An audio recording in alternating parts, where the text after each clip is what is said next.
मग झालाय का उपयोग? हो, खूप खूप झाला. कारण विषय माहिती असतो, वेगवेगळ्या 4 गोष्टी माहिती असतात. पुस्तकात कुठे आहे ते पण डोक्यात असतं, पण त्या कागदावर एकत्र आणून एकदम समोर ठेवणं कधी कधी शक्य होत नाही. तर त्या सुद्धा एकत्र तुमच्या नोट्समुळे मिळाल्या. आज प्रत्ययांचा जो चार्ट आहे खूप छान आहे. म्हणजे तुम्ही ऍप्सच्या लिंक्स पण पाठवल्या हो, बरं का. आज ग्रुप ashtadhyayi.com तर एकदम बेस्ट आहे, नंबर 1 आहे.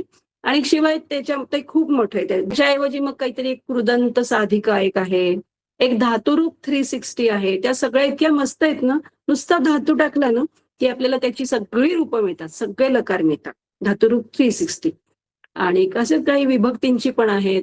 सगळं सगळं इथे सुंदर ऍप्स केलेली आहेत. शिकायला एवढी इझी केली आहे ना ही भाषा. तुम्ही मार्गदर्शन करून आमचं आयुष्य 360 डिग्री मध्ये बदललेलं आहे. थँक्यू. मलाही असेच मिळाले. खरोखरी मला खूप ग्रेट लोक मिळाले, म्हणजे अजूनही आहेत. माझ्यासाठी ही माणसं जेवढी अमूल्य आहेत, त्यांच्यासाठी ही अमूल्य अशी काही माणसं होती. आणि एवढ्या पूर्वीपासून इव्हन आतापर्यंत जो केवढा मोठा खजिना आहे आपल्यापाशी. या सोप्या पद्धतीमुळे ना, म्हणजे आता ह्यातल्या बऱ्याचशा ट्रिक्स मुलांना सहज समजण्यासारख्या आहेत. म्हणजे मुलं जी परीक्षार्थी होतात ना, की आम्हाला फक्त परीक्षेत लिहायचं, तर तसं न होता याच्यामुळे ना त्यांना भाषेची गोडी लागायला खूप मदत होते. म्हणजे हो हो. सौंदर्य त्यांना कळायला, एखादं वाक्य वाचल्यानंतर मला जो आनंद होतो तोच विद्यार्थ्यांना झाला की त्याच्यापेक्षा आनंद दुसरा नाही. ते सौंदर्य पण कळलं पाहिजे ना. हे सौंदर्य मोठेपणा कळलं पाहिजे. आणि खरं हे असं एकदा ट्रिक कळली ना की त्याचाही परीक्षेलाच चांगला उपयोग होतो. हो, मुलांना उलट याच्यामुळेच तर 100 पैकी 100 मार्क हे सहज मिळतात.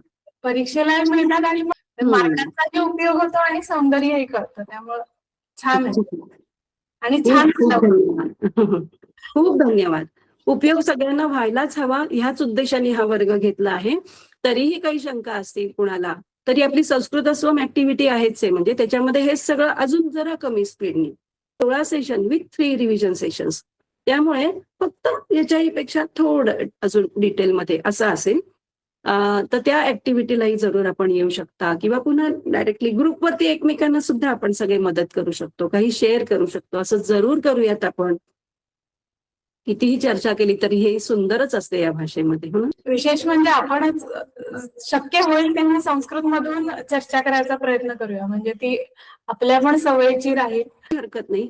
जे जे प्रश्न विचारायचे ते संस्कृतमध्येच विचारायचे. हाच नियम आहे त्या माझे 2 ग्रुप जे आहेत ना त्यांच्यासाठी.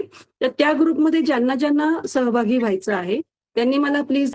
आणि आणखी एक मला आवर्जून सांगावं असं वाटतं की सेशनची एक वेळ ठरवली होती, पण तुमचा सांगण्याचा ओघ इतका छान होता आणि ते इतकं छान होतं की वेळ जरी बराचसा पुढे गेला तरी पण नाही, हे आवश्यक आहे. म्हणजे त्यामुळं खूप छान वाटलं आणि तुम्ही हातचं काही न राखून ठेवता सगळं सांगितलं. माझ्या सिनियर्सनी ताई, काय खरंच. केलंय तेच केलेलं आहे ना. त्यामुळे हे फॉरवर्ड करायचंय पुढे पुढे. मैथिलीताईंनी आमच्यातर्फे अगदी छान शब्दात भावना छान मांडल्या. मजा आली, मलाही खूप मजा आली. सुट्टी छान खूपच जाते छान, माझी अगदी या उपयुक्त ऍक्टिव्हिटीमध्ये. सेशन झालं आपलं. आणि तुम्ही नोट्स खूपच सुंदर तयार केलेले आहेत. म्हणजे अगदी म्हणजे त्यांना असे ज्येष्ठ असतील आणि शिकण्याची इच्छा आहे, अगदी पहिल्यापासून म्हणजे वर्णमालेपासून तुम्ही जे डिटेल्स तयार केलेले आहेत ते ज्येष्ठांसाठी पण खूप उपयोगी आहे. धन्यवाद. खरंच आठवून आठवून त्या खरंच घातलेल्या आहेत.